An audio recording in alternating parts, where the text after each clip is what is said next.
Beijing. For more on the preparations, let's go to Mike Bako. He's sports editor at the website dailynational.com. Mike, this is obviously serious stuff. You don't want anything to go wrong once the games begin, so you got to iron out all these things, look for the hiccups in advance. Talk to us about the status of this preparation work.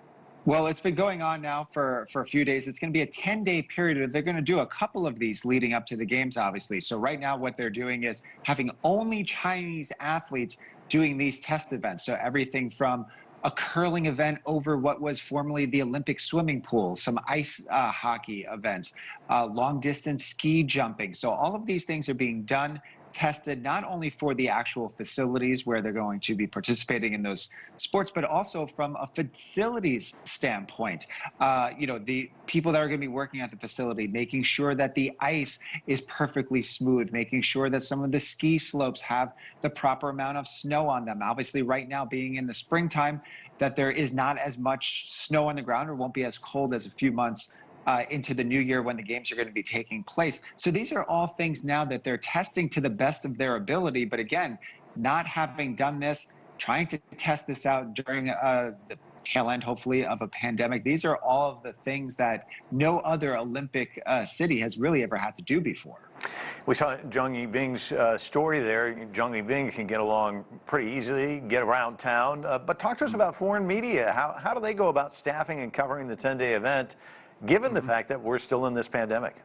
Well, right now, the way that they're doing it is obviously testing when you come to where the events are taking place, 14-day quarantine, and then temperature checks that happen throughout the course of anywhere that they're going. So those are kind of like the standard things. What it's really done has been cutting down on the number of foreign press that have attended these events, certainly being able to come and to watch the test events, get a behind-the-scenes look. This is really a big PR effort as much by the 2022 organizers. But with all of these things that the foreign press will have to go through to actually be attending the events, that attendance has been cut down. We were going to have someone go, but it's just not feasible to think that they could go quarantine for 2 weeks and then all of those other things, never mind coming back as well. Yeah, it certainly jacks up the price of everything too.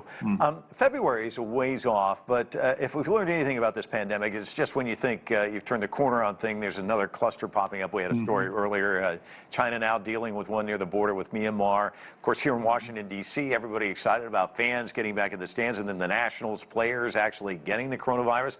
So what do you think officials will be looking for before they greenlight a full-blown event? I'm sure they want to put fans in the stands, but it's got to be safe. It's got to be safe. It's got to be safe for the athletes. And I really think what you're going to judge this on really is how the vaccination rollout goes across the entire globe. So, U.S. athletes, the rate of our vaccinations, great. In the United Kingdom and England, those vaccination rates are going great.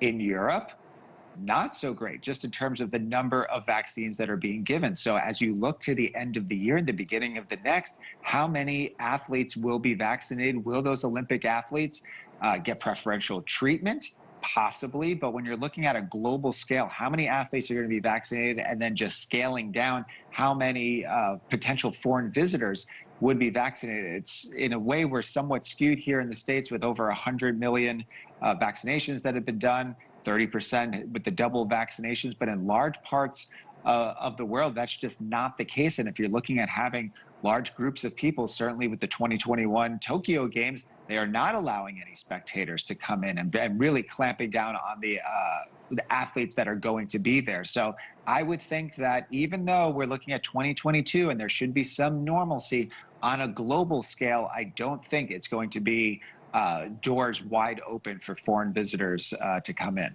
Yeah, lots of questions still need to be answered. Mike, always a pleasure talking to you. Thanks so much for your insights. Oh, thank you.